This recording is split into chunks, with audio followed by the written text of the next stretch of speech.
Oh. Come on, brother. But it's hard to do the work. Yeah. Amen. Yeah. Amen. Amen. Boss men on the job, in the construction force. I'm a welder. It's what I do. Sometimes it's hard work. Talking to some boys last night. You get in ankle deep water. Your britches gets wet.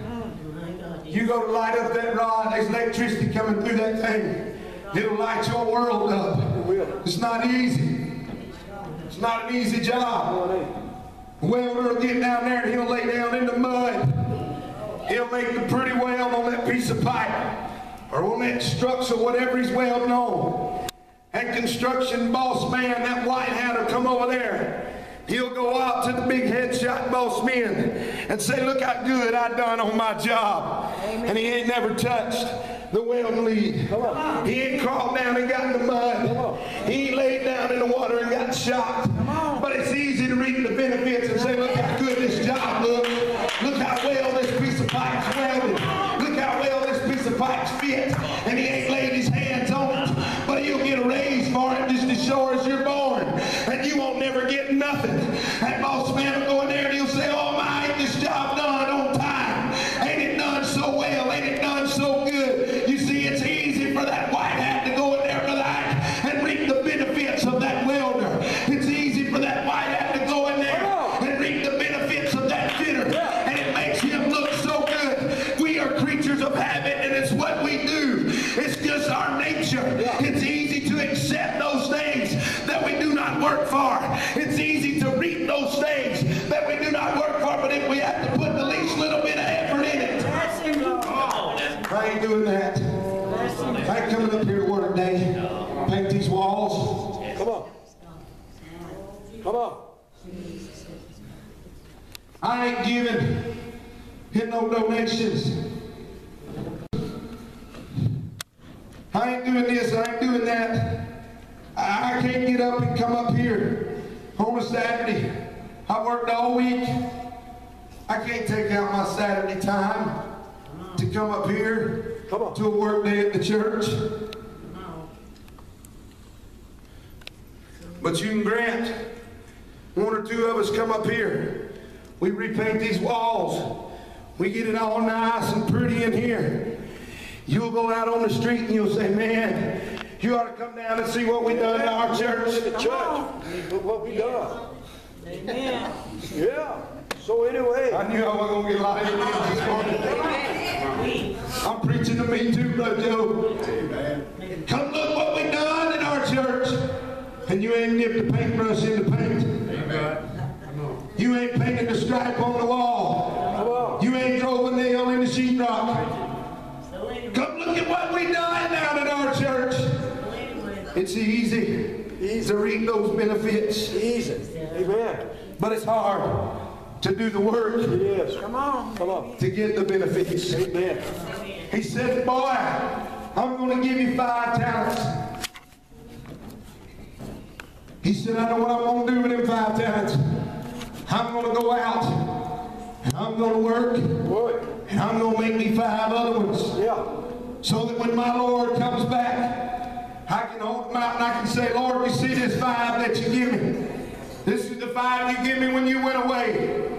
But I also have went out and worked and made this other 5. He gets to reap the benefits of his work. The Bible said, enter into the joy of the Lord. Amen. Well done, amen, my good and faithful servant.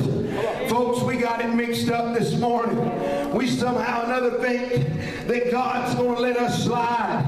And God's going to let us by.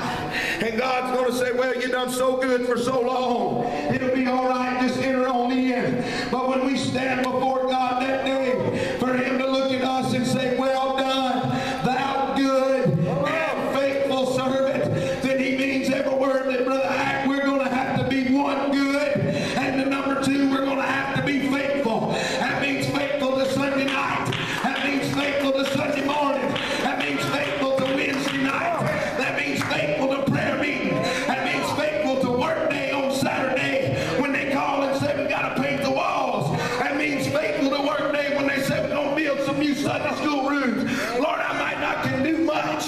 might not can do nothing but pass a nail to the guy with the hammer because my back's hurting so bad I can't pick up on nothing, but at least I had my hands in it. At least I had my hands on something, and I'm doing everything I can for my Lord, so that when he comes back, he'll look at me and say, well done, thou good and faithful servant. Help him, Lord. Help him. Folks, God is not going to lie to me and you. Come on. God is not going to look at us that day and tell me I've been faithful over a few things, and I'm going to make you rulers over many if I have not been faithful over the few things. Come on. Come on. You say, Brother John, it's an hour and 25 minutes up here from your house. Sure is.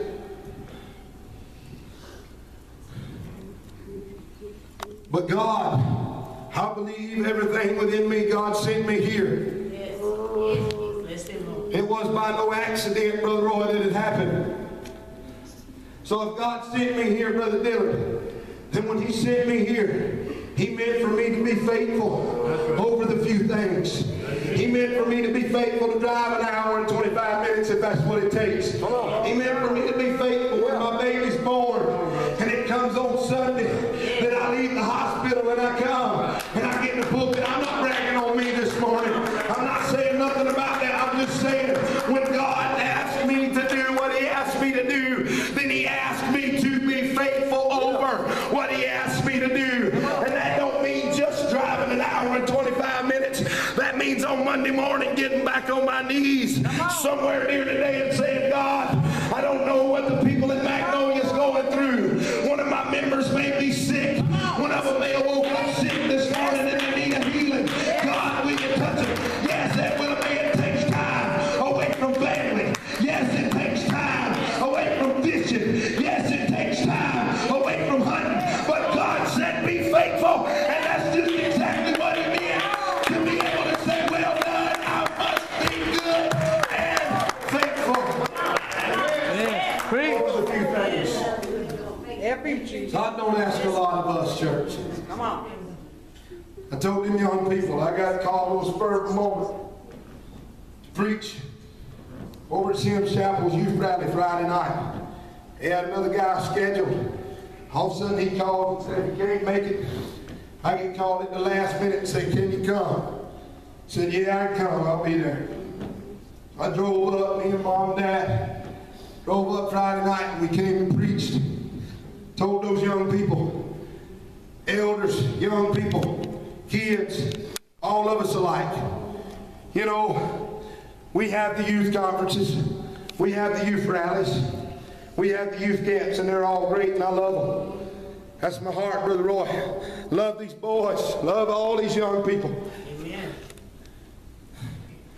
But sometimes we focus too much on the young people, and we let ourselves go. Come on. We pass it off on the young people and say, well, if you can do something with it, here it is, take it. That ain't the way it ought to be. No. We're here to show them what they're to do. The Bible said in the book of Joshua that there arose a generation, Brother Roy, that knew not the Lord, nor the works that he had done in Israel. Why did they not know who the Lord